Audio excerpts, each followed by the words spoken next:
भारतीय संस्कृति में यज्ञ, योग एवं आयुर्वेद जैसी अमूल्य विद्याएं हैं, जिसका मूल है वेद।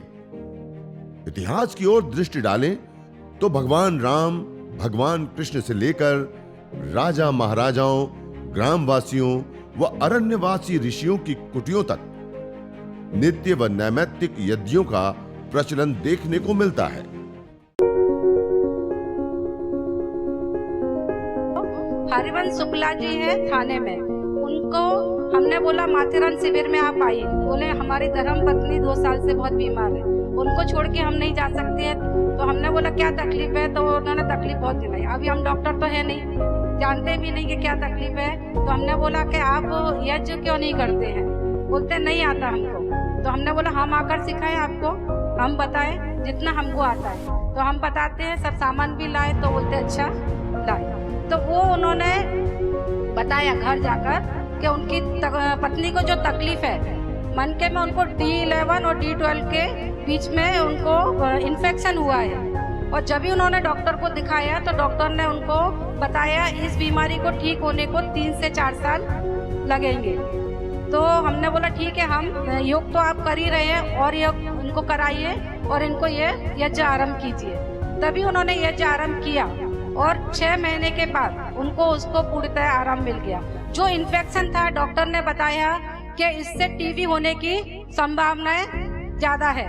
तो उन्होंने अभी 6 महीने के बाद जब उनकी रिपोर्ट निकाली तो वो पूरा एकदम ठीक हो गया है और 6 महीने में उनको आराम मिला। डॉक्टर ने बोला अभी पूर्णतः स्वस्थ है। तो ऐसा लाभ है। सर्वरक्षक परमपिता परमात्मा को कृतज्ञता पूर्वक प्रणाम करते हुए हम पूर्व में देख रहे थे कि हमारे ऋषि मुनियों ने, हमारे शास्त्रों ने जो हमें एक देवीय विधा, श्रेष्ठतम विधा और विद्या के रूप में यज्ञ हमें प्रदान किया और उस यज्ञ के ज्ञान विज्ञान को हम जान रहे थे और उस यज्ञ से हम जिस जीवन को जी रहे हैं उस जीवन को सरल, सुखद और उन्नति के साथ हम कैसे आगे बढ़ा सके और उसके लिए हम यज्ञ का कैसे सहयोग ले सकते, सहारा ले सकते हैं, इस विषय में हमने काफ़ी चर्चा की, काफ़ी बातें की। उसमें कई सारे विषय आए कि यज्ञ से चिकित्सा भी होती है, यज्ञ से देवीय शक्तियों का पूजन, ईश्वरीय शक्तियों का आराधन के साथ साथ जो देवीय प्राकृतिक शक्तियाँ है उसका संतुलन भी स्थापित होता है। इसके साथ साथ जो व्यापक रूप से जो बीमारियां फैलती हैं उसका भी शुद्धिकरण अर्थात उसका भी निराकरण, संतुलीकरण होता है। और इस प्रकार की कृषि से लेकर के अनेकों लाभ जो यज्ञ के हैं उस विषय में हम जान रहे थे। और इसी में जिन लोगों के मन में कुछ प्रश्न आए यज्ञ को लेकर के, हवन को लेकर, अग्निहोत्र को लेकर के, उन लोगों ने जो अपने प्रश्न पूछे, कई लोगों ने स्वास्थ्य से संबंधित प्रश्न पूछे, कई लोगों ने विधि क्रिया विधि आदि से संबंधित प्रश्न पूछे हैं, कई लोगों ने मंत्रों से संबंधित या जो भी अलग अलग आप सभी दर्शक भाई बहनों के जो प्रश्न आए हैं उन प्रश्नों का शंका समाधान के रूप में एक क्रम चल रहा था। तो आइए आज भी हम इसी क्रम को आगे बढ़ाते हुए आपके प्रश्नों को लेते हुए उसका यथाशक्ति हम समाधान करने का प्रयास करेंगे। प्रश्नोत्तर के क्रम में आज हम पुनः एक प्रश्न लेते हैं। नोएडा से एक माता जी है, उनके बेटे के दोनों जो किडनी है वो फेल हो चुकी हैं और जब डॉक्टर के पास गए तो फिर कहा कि ये तो सुधरने वाले ही नहीं हैं, इसको ट्रांसप्लांट करना ही पड़ेगा। तो ऐसी स्थिति में आपका कार्यक्रम सुनी और फिर एक मन में आशा लेकर फ़ोन की कि कहीं यज्ञ से शायद हो पाए, ऐसा समाधान मुझे मिल जाए कि किडनी ट्रांसप्लांट ना करना पड़े और सुधर जाए मेरे जो पुत्र हैं। तो क्या इसमें कोई समाधान है कि यज्ञ से जो किडनी इन्फेक्शन है उसमें कोई सुधार है? जी स्वामी जी, जो माता जी का प्रश्न है विशेष रूप से किडनी को लेकर, किडनी फेल हो गई है, ट्रांसप्लांट करने के लिए बोल दिया है। वैसे ही सामान्य रूप से क्रिएटिनिन लेवल बढ़ जाता है तो वो भी एक बहुत बड़ी समस्या होती है और उसके बाद वो धीरे धीरे बढ़ती जाती है अलग अलग प्रकार। और किडनी एक फेल होना या किडनी एक का कमजोर होने के कारण शरीर में अनेकों प्रकार की और भी समस्याएं उत्पन्न होने लगती है, अर्थात पूरा जीवन एक संकट के घेरे से घिर जाता है। तो ऐसी अवस्था में लोग मॉडर्न साइंस की बहुत सारी जो चिकित्सा पद्धतियां उसको लेते हैं और फिर उसका लाभ किसी को मिल जाता है, किसी को नहीं मिलता है, या कुछ प्रतिशत मिला, किसी को लाभ हुआ तब भी उसमें लाभ हुआ तो अन्य 10 बीमारियों को और पाल लेते हैं। दवाइयों के साइड इफेक्ट से लेकर के उनके खर्चों से लेकर के अनेकों प्रकार की समस्याएं हैं। तो हम यज्ञ से इसको ठीक कर सकते हैं या नहीं कर सकते? तो आयुर्वेद में कहा, आयुर्वेदेषु यत् प्रोक्तम यस्य रोगस्य भेषजम तस्य रोगस्य शान्त्यार्थम तेन तेनैव होमयेत्। आयुर्वेद में जिन बीमारियों को ठीक करने के लिए जिन जड़ी बूटियों का, औषधियों का सेवन का विधान है, उन्हीं जड़ी बूटियों से यदि हम हवन करते हैं तो उससे हमारे वह रोग ठीक हो जाते हैं।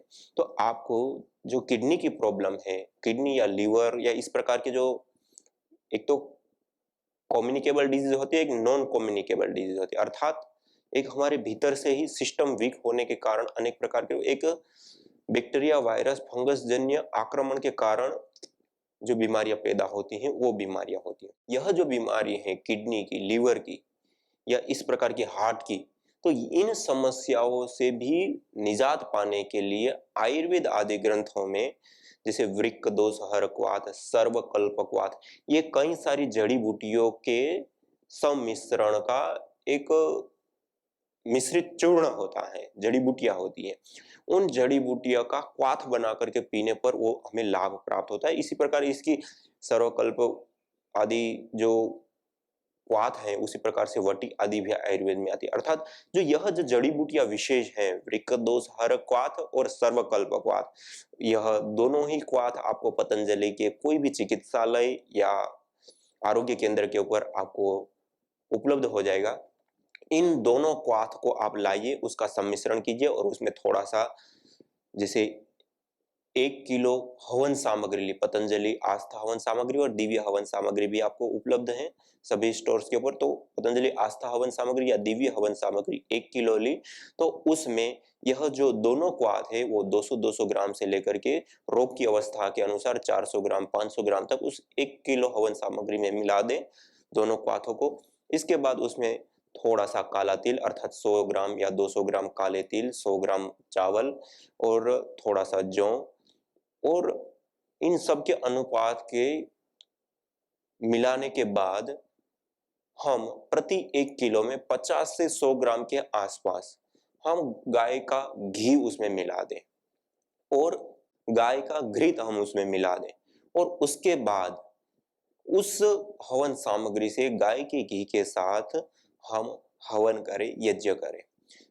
रोगी व्यक्ति जिस घर में रहते हैं, ज्यादा से ज्यादा समय व्यतीत करते हैं, उस कमरे में प्रतिदिन 7, 21, 51, 108 रोग की अवस्था के अनुसार कम ज्यादा मात्रा में और गायत्री मंत्र का उच्चारण करते हुए आहुतियां प्रदान करें, और उसके बाद उसी स्थान के ऊपर शांत बैठ करके लंबा गहरा श्वास ले, ध्यान करें, और उसके बाद विशेष रूप से भस्त्रिका, कपालभाति, अनुलोम विलोम प्राणायाम का अभ्यास करें। वैसे कई सारे केस हमारे सामने आए हैं कि केवल मात्र कपालभाति, अनुलोम विलोम आदि प्राणायाम करने से ही ठीक हो जाता है, अर्थात जिनकी किडनी फेल हो गई है वो किडनी भी वापस ठीक हो जाती है। तो ऐसे प्राणायाम के भी लाभ देखे, और ऐसे ही हमने यज्ञ के भी लाभ देखे। कई सारे लोगों को ऐसी प्रॉब्लम थी, लोग डॉक्टरों के पास गए, कई सारी दवाइयां भी ली, लेकिन अंतिम में जाकर के उन्होंने ट्रांसप्लांट के लिए बोल दिया, लेकिन उसका किसी के पास सामर्थ्य है, किसी के पास नहीं है। तो ऐसी जो स्थिति होती है, तो उसका जब इलाज यज्ञ वाले वायुमंडल में प्राणायाम करके किया गया तो बहुत कम काल में ही उनको अद्भुत लाभ प्राप्त हुआ। तो आप यह जो प्रॉब्लम है उसके लिए इन विशेष जड़ी बूटी, जैसे आयुर्वेद का विधान मैंने बताया, आयुर्वेदेषु यत् प्रोक्तम यस्य रोगस्य भेषजम तस्य रोगस्य शान्त्यार्थम तेन तेनैव होमयेत्। आयुर्वेद में जिस प्रकार से हवन से स्वास्थ्य लाभ प्राप्त करने के लिए बताया गया है, इसी प्रकार आप हवन करके उस वायुमंडल को मेडिकेटेड बनाएं और उस मेडिकेटेड वायुमंडल को प्राणायाम के माध्यम से आप अपने भीतर धारण करें, तो वायुमंडल में जो वो सूक्ष्म हुई जड़ी बूटियां है वो लंग्स तक, लंग्स के माध्यम से रक्त तक, रक्त के माध्यम से पूरे शरीर में जाकर के हमारे शरीर का ट्रीटमेंट, चिकित्सा करती है, और हमारा हार्ट, लिवर, किडनी आदि जो भी फंक्शन हमारा वीक है वो मजबूत, स्ट्रॉन्ग और सही हो जाता है। और जैसे माता जी कह रही कि उनके बेटे का दोनों ही किडनी फेल हो गई है, आप निश्चित रूप से इस उपाय को अपनाइए। प्रतिदिन सुबह और सायंकाल, संध्या के समय, सूर्योदय और सूर्यास्त के समय अपने घर में 21, 51 या 108 रोग की अवस्था के अनुसार आप आहुतियां दे करके विशेष यज्ञ को संपन्न करें, और उस यज्ञ वाले वायुमंडल में यज्ञ से शुद्ध, पवित्र और औषधीय जो वायुमंडल निर्मित हुआ है उस वायुमंडल में बैठ करके फिर जितना ज्यादा हो सके उतना कपालभाति और अनुलोम विलोम प्राणायाम का अभ्यास करें। थक जाए तो थोड़ी देर कपालभाति किया, थोड़ी देर अनुलोम विलोम किया, उसके बाद थक गए थोड़ा सा सूक्ष्म व्यायाम कर लिया, फिर वापस कपालभाति अनुलोम विलोम, फिर थक गए तो थोड़ा ओम का उच्चारण कर लिया। इस प्रकार से अलग अलग बदल बदल करके 1 घंटा 2 घंटा, जब अब दोनों ही किडनी फेल हो चुकी है, दोनों ही अब ट्रांसप्लांट की अवस्था में आ गई, तो इस समय में उनको कम से कम सुबह और सायंकाल यज्ञ करो और यज्ञ के बाद 2 से 3 घंटा कम से कम प्राणायाम का उसमें वो विशेष उस वायुमंडल में रह करके दे, तो निश्चित रूप से आपको इससे निजात मिलेगी और विशेष लाभ प्राप्त होगा। जी। जी, निश्चित ही यदि आप इस कार्यक्रम को सुन रही होगी या देख रही होगी, तो आपके जो प्रश्न है उसका उत्तर मिल चुका होगा। इसी क्रम में हम अगला प्रश्न लेते हैं। एक बेंगलुरु से, कर्नाटक की जो राजधानी बेंगलुरु से एक माताजी का फ़ोन है। मैसेज है कि मैं प्रतिदिन यज्ञ करती हूँ और पतंजलि से भी जुड़ी हुई हूँ। तो मैं चाहती हूँ कि जो मेरा बच्चा है छोटा, उनकी मेधा शक्ति और कैसे बढ़े? क्या यज्ञ योग में कोई ऐसे और साधन अपनाए जाए जिससे कि मेधा और तीव्र हो? तो इसके लिए उपाय? जी स्वामी जी, निश्चित रूप से हमारे वेद और वेदादि जो भी शास्त्र है, वहाँ पे जो यज्ञ का विधान किया गया है, तो यज्ञ मेधा शक्ति को प्राप्त करने का अमोघ साधन है, सबसे बड़ा साधन है। यज्ञ में हम मालकांगनी, ब्राह्मी, शंखपुष्पी, जटामासी से लेकर के जो अलग अलग मेधा को पुष्ट करने वाली जो जड़ी बूटियां हैं, औषधियां हैं, उन औषधियों को लेकर और विशेष करके गाय का घृत, इसका जब हम हवन करते हैं तो उस हवन से उत्पन्न जो ऊर्जाएं हैं, वह ऊर्जाएं विशेष रूप से हमारे मस्तिष्क की कोशिकाओं को स्ट्रॉन्ग, मजबूत बनाने का कार्य करती हैं और उसके साथ साथ हमारी स्मृति शक्ति, जो याद रखने की क्षमता विशेष होती है, उसमें भी वृद्धि करती हैं। इसी प्रकार से अलग अलग प्रकार की जो हमारे मस्तिष्क से संबंधित कई सारी चीजें होती हैं, उन सब में विशेष करके लाभ प्राप्त होता है। तो निश्चित रूप से हम मेधा को पुष्ट करने वाली जो विशेष जड़ी बूटियां हैं, उन जड़ी बूटियों को लेकर के हम हवन करें और हवन के पश्चात भी हम थोड़ी मात्रा में गुग्गुल है, इसी प्रकार से चंदन है, गुलाब है, या इससे अतिरिक्त मालकांगनी आदि जो जड़ी बूटियां हैं, उनको थोड़ी सी मात्रा में अंगारों के ऊपर रखें और जो मंद मंद सी धुनी उठ रही है, उस वायुमंडल को अपने घर में फैलने दें और उस वायुमंडल में ज्यादा से ज्यादा उन बच्चों को रखें या बड़ी उम्र के भी जो लोग हैं वो भी रहे, तो उससे हमारी मेधा शक्ति पुष्ट और वृद्धि को प्राप्त करती है। और आज मेधा शक्ति के ह्रास में एक सबसे बड़ा कारण है वायु प्रदूषण। आज वायु प्रदूषण के कारण, अर्थात जो वायुमंडल के अंदर कुछ गैसें होनी चाहिए, उन गैसों में कुछ ऐसी जहरीली गैसें अधिक मात्रा में बढ़ जाने के कारण जब हम उस वायुमंडल के अंदर श्वास लेते हैं तो उसमें कुछ ऐसे केमिकल्स हमारे भीतर जाते हैं जो हमारी ग्रंथियों को, हमारी कोशिकाओं को और मस्तिष्क की जो नर्वस सिस्टम है उसको विशेष रूप से डाउन करने का, उसको कमजोर करने का कार्य करती हैं। तो सामान्य रूप से भी हर कोई व्यक्ति को इस उपाय को अपनाना चाहिए कि अपने घर में प्रतिदिन यज्ञ को अपनाएं, क्योंकि आज जैसा वायुमंडल का निर्माण हो चुका है इस वायुमंडल में, और उसमें भी जो शहरों में रहते हैं उसके लिए खास करके, क्योंकि शहरीकरण का जो वायुमंडल है वो बहुत ज्यादा जहरीला हो चुका है और उस वायुमंडल में रहने से छोटे बच्चों की तो दूर की बात है, हर कोई व्यक्ति भूलने की बीमारी, कोई भी चीज एक तो याद करने में जल्दी से याद ना कर पाना, और यदि याद भी होगी तो बार बार भूल जाने की जो समस्या है एक बहुत बड़े रूप में बढ़ रही है, और उसका कारण है वायु प्रदूषण। इस वायु प्रदूषण को दूर करने के लिए हम विशेष रूप से विशेष औषधियों और मुख्यतः या जो मेधा को पुष्ट करने वाली जड़ी बूटियां हैं उसके साथ साथ गाय के घी का हम हवन करें। उसका हवन करते तो उससे वायुमंडल में फैला हुई जो विषाक्तता है वो दूर हो जाती है। इसीलिए आयुर्वेद में घृत को सर्पी भी कहा जाता है। सर्पी मानी, जैसे आप लोग सांप नाम सुना होगा। सांप क्या करता है? सांप वायुमंडल में श्वास लेकर के जो वायुमंडल के अंदर जो विषाक्त गैसें हैं जो हमारे लिए हानिकारक है हमारे जीवन के लिए, उन विषाक्त गैसों को वो हर लेता है और वायुमंडल को शुद्ध करने का कार्य करता है।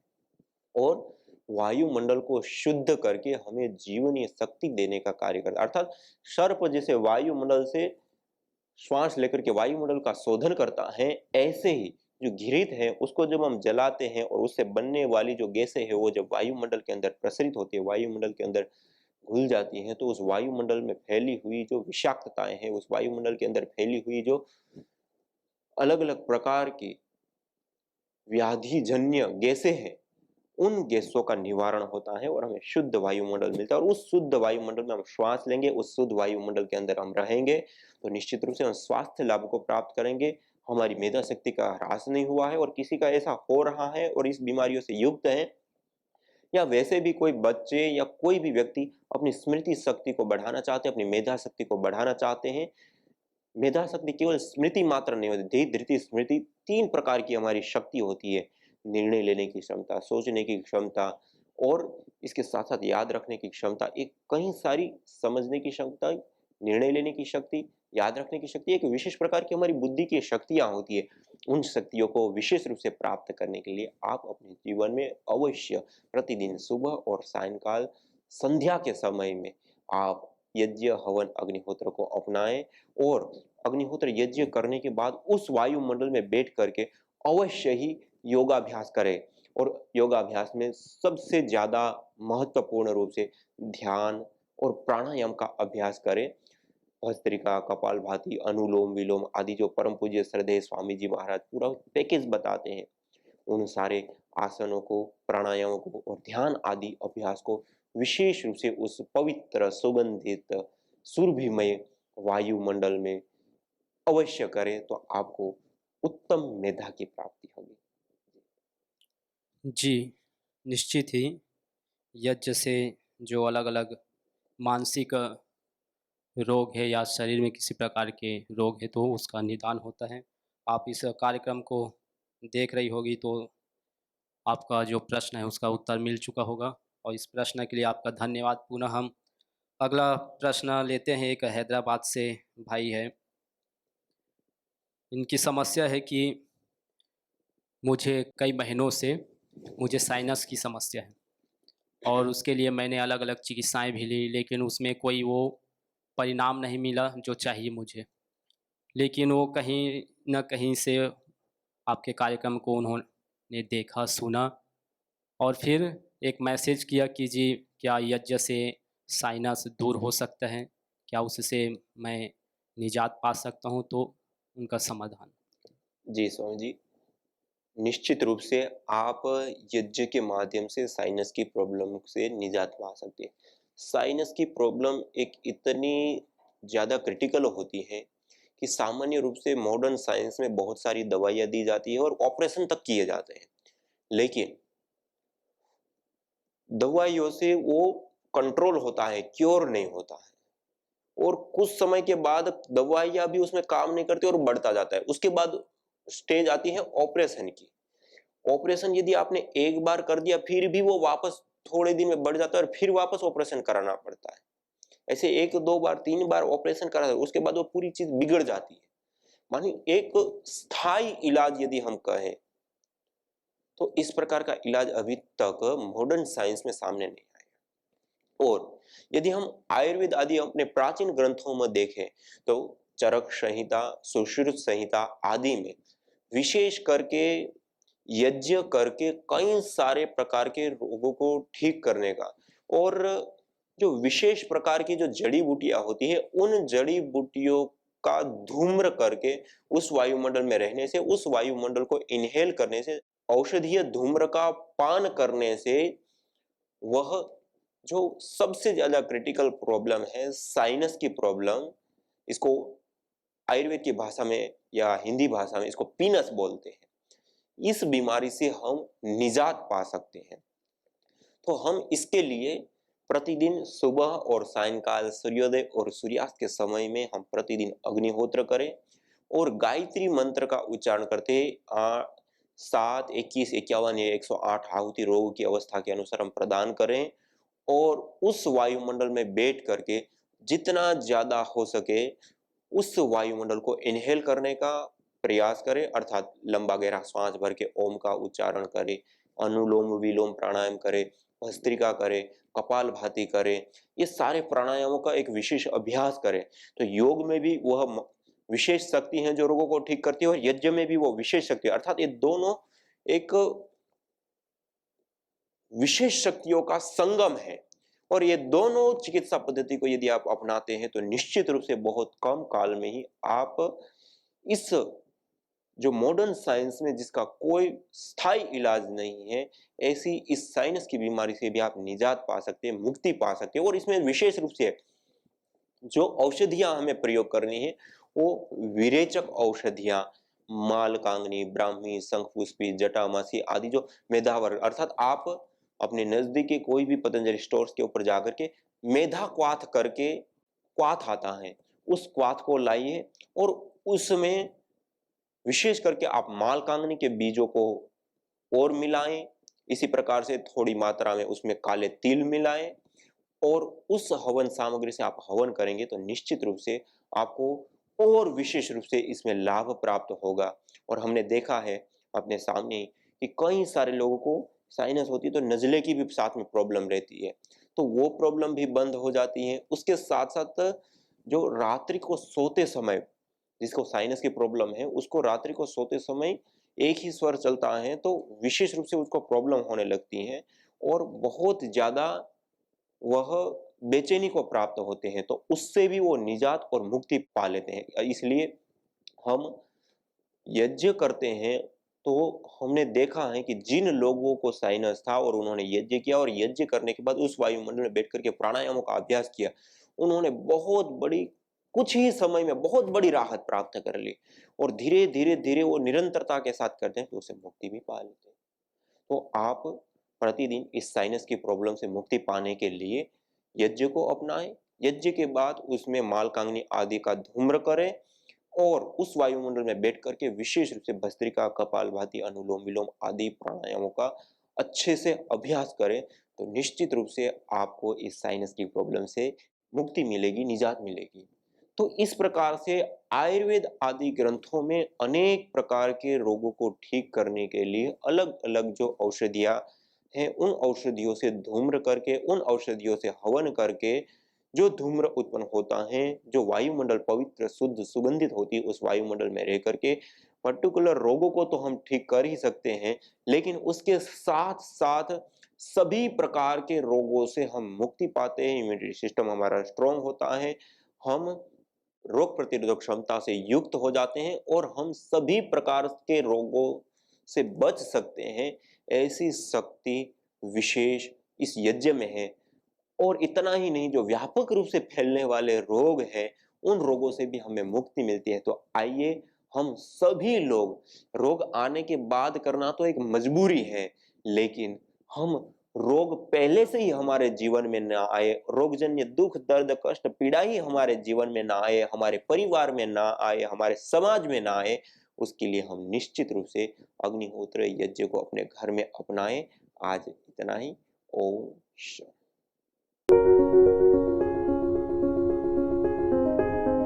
हरिवंश शुक्ला जी हैं थाने में, उनको हमने बोला माथेरान शिविर में आप आइए। बोले हमारी धर्म पत्नी 2 साल से बहुत बीमार है, उनको छोड़ के हम नहीं जा सकते हैं। तो हमने बोला क्या तकलीफ है, तो उन्होंने तकलीफ बहुत दिलाई। अभी हम डॉक्टर तो है नहीं, जानते भी नहीं कि क्या तकलीफ है। तो हमने बोला कि आप यज्ञ क्यों नहीं करते हैं? बोलते नहीं आता हमको। तो हमने बोला हम आकर सिखाएं आपको, हम बताएं जितना हमको आता है। तो हम बताते हैं, सब सामान भी लाए। तो बोलते अच्छा लाए। तो वो उन्होंने बताया घर जाकर कि उनकी पत्नी को जो तकलीफ है मनके में, उनको D11 और D12 के बीच में उनको इन्फेक्शन हुआ है। और जब भी उन्होंने डॉक्टर को दिखाया तो डॉक्टर ने उनको बताया इस बीमारी को ठीक होने को 3 से 4 साल लगेंगे। तो हमने बोला ठीक है, हम योग तो आप कर ही रहे हैं और योग उनको कराइए और इनको ये यज्ञ आरंभ कीजिए। तभी उन्होंने यज्ञ आरंभ किया और 6 महीने के बाद उनको उसको पूर्णतः आराम मिल गया। जो इन्फेक्शन था डॉक्टर ने बताया कि इससे टीबी होने की संभावनाएं ज़्यादा है। तो उन्होंने अभी 6 महीने के बाद जब भी उनकी रिपोर्ट निकाली तो वो पूरा एकदम ठीक हो गया है और 6 महीने में उनको आराम मिला। डॉक्टर ने बोला अब ये जो है पूर्णतः स्वस्थ है। तो ऐसा लाभ है। यज्ञ भारतीय संस्कृति का मूल है। तो आइए हम संकल्प लें, संसार के श्रेष्ठतम कर्म यज्ञ को अपनाएं, पिंड और ब्रह्मांड में संतुलन कायम करने वाले यज्ञ को अपने जीवन का अभिन्न अंग बनाएं एवं प्रकृति मां के प्रति अपने ऋणों को अदा करें। विश्व स्वास्थ्य का एक नारा, यज्ञ से होगा जग उजियारा। भारतीय संस्कृति की अमूल्य विरासत यज्ञ की महिमा को जानने हेतु वैदिक चैनल पर प्रतिदिन प्रातः एवं सायं 11:30 बजे यज्ञ महिमा कार्यक्रम से जुड़े। विशेष जानकारी हेतु संपर्क करें। मोबाइल 9068565306।